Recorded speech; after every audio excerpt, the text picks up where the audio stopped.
વિદ્યાર્થી મિત્રો નમસ્તે. નિમિષ ગુપ્તાણી ગ્રુપ ટ્યુશન અને રેનેસાના વિદ્યાર્થીઓને આવકારું છું. હવે આપણે સ્વાધ્યાય નંબર 2.4માં ગયા વખતે બે દાખલા સુધી આપણે પૂરા કર્યા હતા. ત્રીજા નંબરના દાખલામાં જો બે અંકોની સંખ્યાનો ખૂબ પ્રશ્ન છે. આ પ્રકારનો ખૂબ પ્રશ્ન ધોરણ 8, ધોરણ 9 અને ધોરણ 10 ત્રણે ત્રણ ધોરણમાં આ પ્રકારના ખૂબ પ્રશ્નો ભણવાના આવશે. એમાં ધોરણ 8માં આપણે એક ચલનું સમીકરણ બનાવી આ ખૂબ પ્રશ્ન સોલ્વ કરશું. જ્યારે ધોરણ 9 અને ધોરણ 10માં આપણે દ્વિચલનો ઉપયોગ કરશું અને આવો જ ખૂબ પ્રશ્ન આપણે સોલ્વ કરશું. એટલે અહીંયા આપણે એક ચલ માટે કામ કરવાનું છે. જો સૌથી પહેલા બે અંકોની સંખ્યાનું પૂર્વ જ્ઞાન લેવું પડશે. ધારો કે બે અંકોની સંખ્યા 45 તમારી પાસે છે. બે અંકોની સંખ્યા એટલે શું? એમાં અંકો બે થશે અને આખી એક સંખ્યા બનશે. બે અંકોની સંખ્યા કહેશું. એમાં એક અંક એકમનો હશે, એક અંક દશકનો હશે. એટલે એકમનો અંક 1 થી ગુણાશે અને દશકનો અંક 10 થી ગુણાશે. જો એકમનો અંક જો ધારો કે તમારી પાસે એકમ અંક 5 છે, એકમનો અંક 5 છે. હવે સંખ્યાના અંકોનો સરવાળો, જો અંકોનો સરવાળો એટલે જો દશકનો અંક અહીંયા 4 છે તો અંકોનો સરવાળો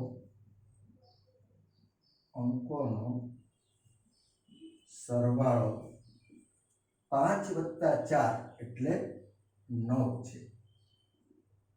એટલે બંને અંકોનો સરવાળો તમારી પાસે 9 છે. એમાં એકમ તમારી પાસે 5 છે. તો દશક મેળવવો હોય ને તો દશકનો અંક બરાબર બંને અંકનો સરવાળો એમાંથી એકમનો અંક બાદ કરીએ. જો આ પ્રકારનો તમે રચના કરો ને તો તમને દશકનો અંક મળ્યો કહેવાય. એટલે જો એકમનો અંક તમારી પાસે જે છે તે બંનેનો સરવાળામાંથી એકમનો અંક બાદ કરીએ તો દશકનો અંક મળે. અને આપણી જે માગેલી સંખ્યા બનાવવી હોય તો 10 કૌંસમાં જો માગેલ સંખ્યા એને મૂળ સંખ્યા કહેવાય. મૂળ સંખ્યા જો બનાવવી હોય તો 10 એને ગુણ્યા દશકનો અંક, જો આને દશકનો અંક કહેવાય. 9 - 5 વત્તા 1 ગુણ્યા એકમનો અંક એટલે એનો એક લખવાનો, 1 વડે ગુણો એટલે એનો 5 થાય. જો આ સાદું રૂપ આપો ને તો 45 બની જશે. 9 માંથી 5 બાદ કરો છો 4 = 4 ગુણ્યા 10 કરો છો 40 થાય. 40 માં 5 ઉમેરો છો, જો મૂળ સંખ્યા બની ગઈ કે નહીં. હવે આપણે નવી સંખ્યા બનાવતા શીખીએ. જો નવી સંખ્યા, જો નવી સંખ્યા બનાવવી હોય તો જે મૂળ સંખ્યા છે એના અંકો બદલી નાખવાના. જો એકમને દશકના સ્થાને લ્યો, દશકને એકમના સ્થાને. તો આ નવી સંખ્યા. જો નવી સંખ્યા બનાવવી હોય તો આપણી પાસે જે દશક છે એકમ હતો, મૂળ સંખ્યામાં એકમ હતો એ દશક બની ગયો. એટલે કે 10 ગુણ્યા નવો દશકનો આંક, જો આ નવો દશકનો આંક થયો, વત્તા આ નવો એકમનો આંક, જે દશક હતો ને એ એકમ બની ગયો છે. હવે જુઓ 5 ગુણ્યા 10 એટલે 50. 50 માં 4 ઉમેરીએ તો 54. આ નવી સંખ્યા થઈ. હવે જો નવી સંખ્યા અને જૂની સંખ્યા વચ્ચેનો સંબંધ જોઈએ ને, જો આ નવી છે, આ જૂની છે, તો નવી સંખ્યા જૂની સંખ્યા કરતા 9 જેટલી વધારે થઈ. જુઓ થઈ 9 જેટલી વધારે. એટલે જો આમાં 9 ઉમેરી દો તો બંને સમાન થઈ જાય. 54 = 54 થઈ જાય. એટલે હવે આપણે ધ્યાન શું રાખવાનું છે?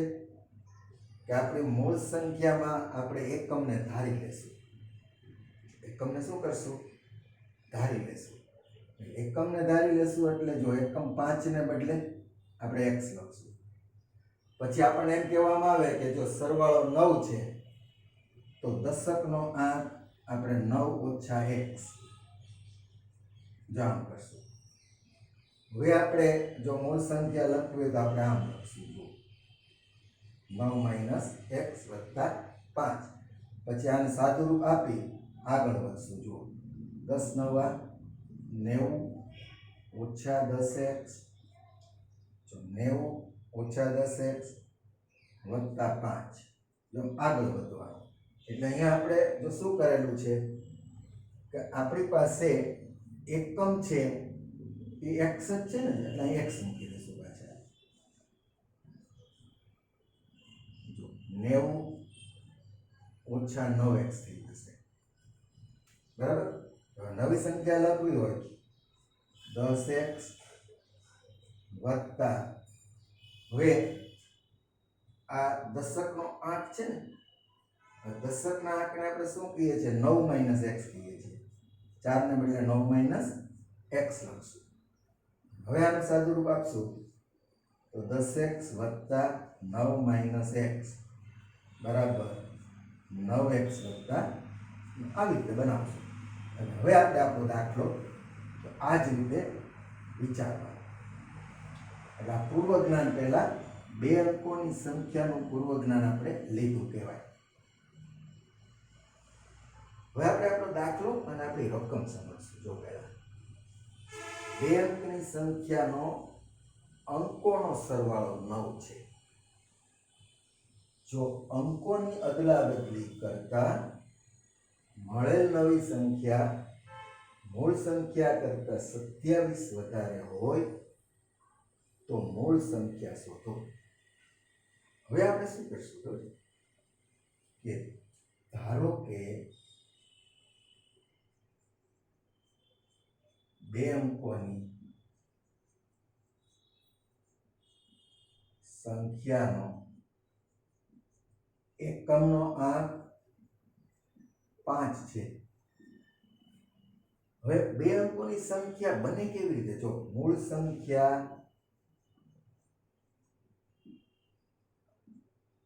બનાવવી હોય ને એને એકમનો આંક અથવા પહેલા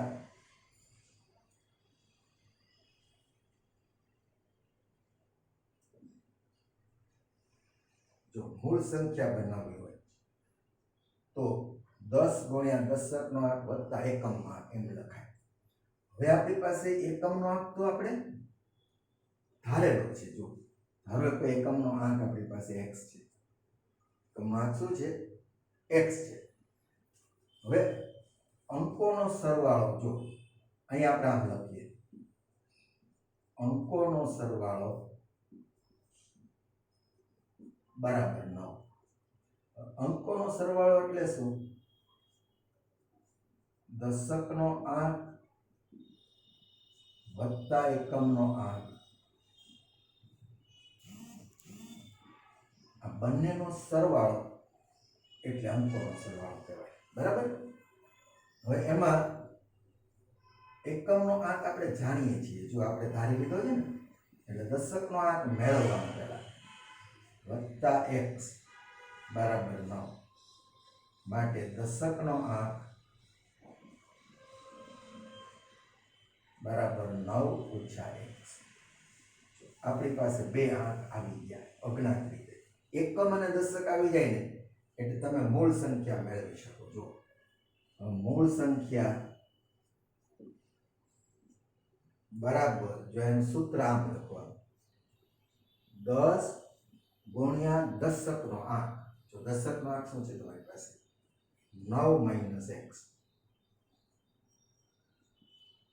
વત્તા એકમનો આંક જે તમે ધારેલો છે તે આ ઉમેરી દો. હવે સાદુરૂપ આપો છો આ 90 - 10x. જો કાઉન્સ છોડો 10 × 9 એટલે 90 થયા.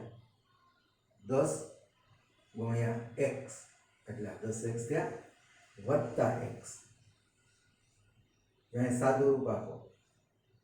જો આ ઓછા 10x છે અને વત્તા x છે એટલે બાદબાકી થશે અને મોટા પદની નિશાની આવશે એટલે માઇનસ આ 9x. આ આપણને મૂળ સંખ્યા મળી. હવે નવી સંખ્યા મેળવવી હોય તો આપણે પૂર્વ જ્ઞાનમાં હમણાં જોયું કે મૂળ સંખ્યાનો એકમનો આંક છે ને દશક બની જાય અને દશકનો આંક છે, જો આ દશકનો આંક છે, દશકનો આંક છે એ એકમ બની જાય. એટલે નવી સંખ્યા લખવી હોય તો જો નવી સંખ્યા બરાબર 10 ગુણ્યા, હવે નવો દશકનો આંક આપણે શું બનાવ્યો, જો એકમ હતો એ દશક બનાવી દીધો, વત્તા, જો ધ્યાન શું રાખશું, દશક છે એ એકમ બની જશે એટલે એકમ એમને એમ લખાઈ દો 9 માઇનસ x. સાદું રૂપ આપવાનું 10x વત્તા 9 માઇનસ x બરાબર. 10x માંથી x બાદ કરો એટલે અહીંયા આવશે 9x વત્તા 9, 9x વત્તા 9. જો અહીંયા આપણી પાસે દશકનો આંક શું હતો 9 માઇનસ x, એકમ બની ગયો બરાબર. અને એકમનો આંક શું હતો x, એ દશક બની ગયો. 10 ગુણ્યા દશકનો આંક વત્તા એકમનો આંક, સાદું રૂપ આપણે આપીએ તો 9x વત્તા 9 આપણને મળે.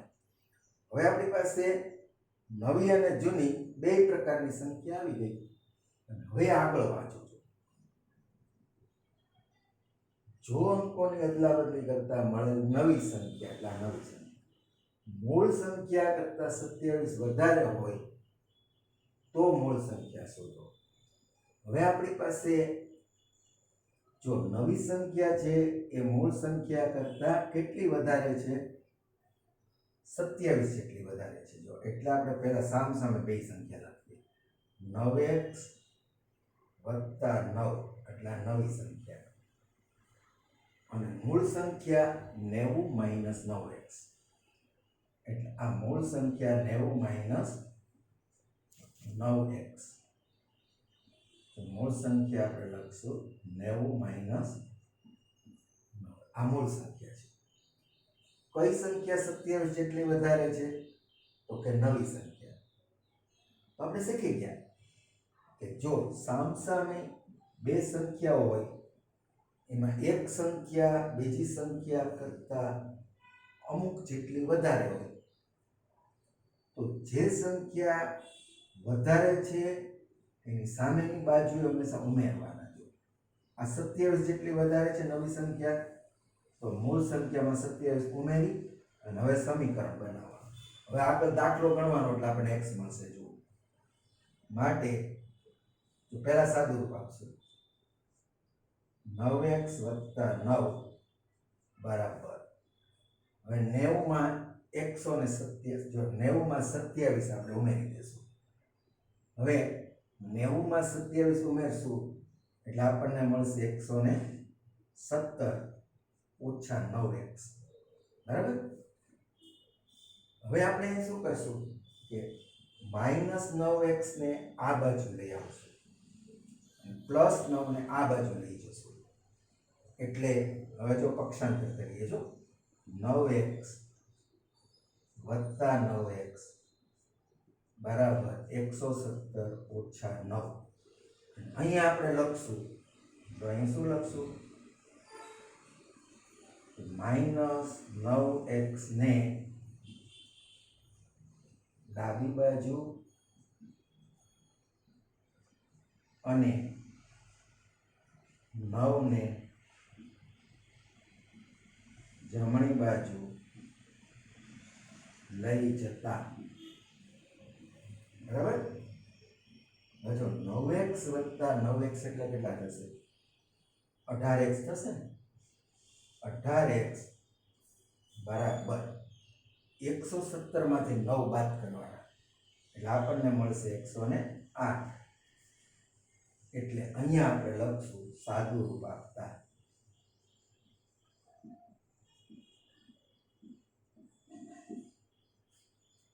હવે બંને બાજુ 18 વડે ભાગતા જો હવે આપણે અહીંયા લખીએ છીએ ધ્યાન રાખશું અહીંયા ચાલુ કરીએ એટલે 18x છેદમાં 18 108 છેદમાં 18 એટલે બંને બાજુ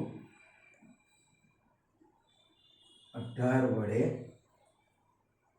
ભાગતા માટે જો 18 અને 18 નો છેદ ઉડી ગયો એટલે અહીંયા આપણને x મળશે x બરાબર હવે ઘણી વખત જો 108 ભાગ્યા 18 આપણને 18 એકાના આંક ન આવડતા હોય 18 એકાના આંક ન આવડતા હોય તો ચિંતા નહીં કરવાની જુઓ આપણે આપણું પૂર્વ જ્ઞાન વિચારવાનું 8 ને 1 9 થાય તો કોઈ પણ બે સંખ્યાનો સરવાળો કોઈ પણ સંખ્યાના અંકોનો સરવાળો જો 9 થતો હોય ને એ સંખ્યાને 9 વડે ભાગ આલે છે હવે જો અહીંયા જો 8 ને 1 9 18 માં તમે જુઓ 8 ને 1 તો આને પણ 9 થી ભાગ આલે એટલે 18 એકાના આંક ન આવડે તો કાંઈ નહીં આપણને જુઓ 108 છેદમાં 18 જો આપણને 18 એકાના આંક આવડે જ નહીં તો નહીંતર 18 એકાના આંક આવડે તો જ